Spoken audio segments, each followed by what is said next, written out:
Olá, pessoal! Sejam muito bem-vindos! Sabe, tem umas palavras de Jesus que a gente ouve desde sempre, né? Vós sois o sal da terra e vós sois a luz do mundo. Mas já paramos para pensar no que isso quer dizer de verdade? Hoje, a gente vai fundo nessa declaração, que é muito mais do que uma frase bonita. É uma definição de identidade que pode transformar tudo. Então, o nosso roteiro é este. Primeiro, vamos entender por que essa declaração foi tão revolucionária. Depois, vamos explorar o que significa ser sal e o que significa ser luz. Em seguida, como isso se transforma numa fé que todo mundo pode ver. E por fim, a gente vai ver que esse propósito é para agora. Vamos nessa? Para a gente sentir o impacto real dessas palavras, precisamos voltar no tempo. Imagina a cena, às margens do Mar da Galileia, uma multidão de gente simples, gente comum, reunida para ouvir Jesus no famoso Sermão da Montanha. E é nesse cenário que ele diz isso. Repara bem, não é um conselho. Não é um tentem ser ou vocês poderiam ser. É uma afirmação, uma declaração direta, forte, sobre quem aquelas pessoas já eram. E aqui está o ponto central de tudo. Jesus não estava pintando um retrato do que eles poderiam vir a ser um dia com muito esforço. Ele estava, na verdade, definindo a identidade deles naquele exato momento. Vocês já são. A mudança, a identidade já era um fato por causa dele. E quem era essa galera que estava ouvindo isso? Não era a elite, os poderosos. Eram pescadores, agricultores, pessoas doentes, mulheres, crianças. Gente que a sociedade da época muitas vezes considerava insignificante. E é para eles que Jesus diz: vocês têm um valor e uma missão gigantesca no mundo. Ok, e como essa missão enorme se manifesta na prática? Jesus usa duas imagens do dia a dia, mas com um significado super profundo. Vamos começar com a primeira, o sal. Para nós hoje, sal é algo barato, comum, mas no mundo antigo, o sal era outra história. Pensa comigo, num mundo sem geladeira, sem freezer, qual era o verdadeiro valor do sal? Gente, era a diferença entre a vida e a morte, basicamente.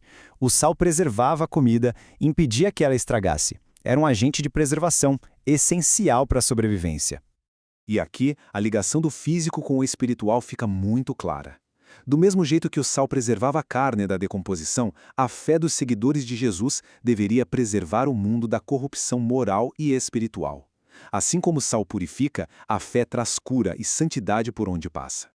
E tem uma curiosidade incrível sobre isso. A nossa palavra salário vem do latim salarium. Sabe o que era isso? Era o pagamento muitas vezes feito em sal, que os soldados romanos recebiam. O sal era tão valioso que era chamado de ouro branco.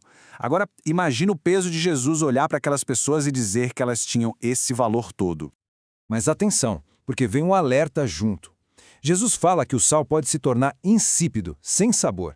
E quando isso acontecia, quando o sal daquela região se misturava com outras impurezas do solo. A lição é clara.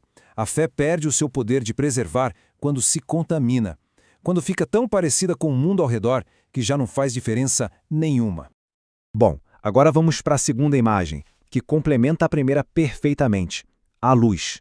Se o sal tem a ver com preservar, a luz tem a ver com revelar, com guiar. Para a gente entender isso, vamos imaginar uma casa daquela época.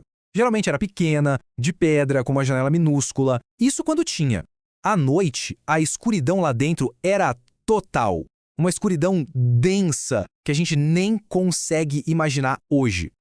E no meio dessa escuridão toda, uma única lamparina a óleo mudava tudo. Ela não era só para clarear.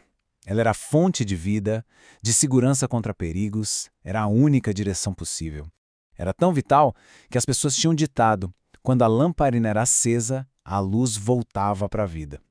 E, espiritualmente, a luz faz exatamente a mesma coisa. Ela mostra o que está escondido no escuro, ela aponta o caminho a seguir, ela, por sua própria natureza, confronta as trevas. E o ponto principal: luz foi feita para ser vista.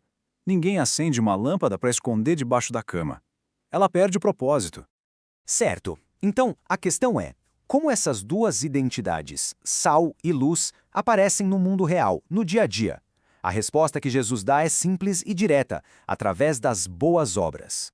E aqui a gente precisa entender uma coisa muito importante. As boas obras não são para a gente ganhar pontos ou para se exibir. Elas são, na verdade, a evidência de uma vida que foi transformada por dentro. O objetivo final não é que as pessoas olhem para a gente e digam: "Uau, que pessoa boa!", mas que olhem para Deus e o glorifiquem. E na prática, hoje, Como a gente vive isso?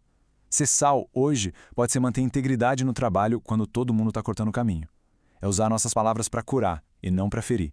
E ser luz é lutar por justiça, é ser um exemplo de esperança no meio do caos, é ser um porto seguro para quem está perdido. E com tudo isso, a gente chega na grande conclusão. Essa identidade de sal e luz não é uma meta para a gente alcançar um dia, no futuro. É uma realidade que precisa ser vivida agora. Vamos reforçar o ponto mais importante de toda essa nossa conversa. Jesus não disse, se esforcem para se tornar sal e luz. Ele disse, vocês são sal e luz. Percebe a diferença? É uma declaração sobre quem já somos. É a nossa identidade fundamental em Cristo. E o que isso significa? Significa que a nossa tarefa não é lutar para nos tornarmos algo que não somos. É simplesmente viver de acordo com a identidade que já recebemos. Esse propósito já está aí, dentro de cada pessoa que segue a Jesus.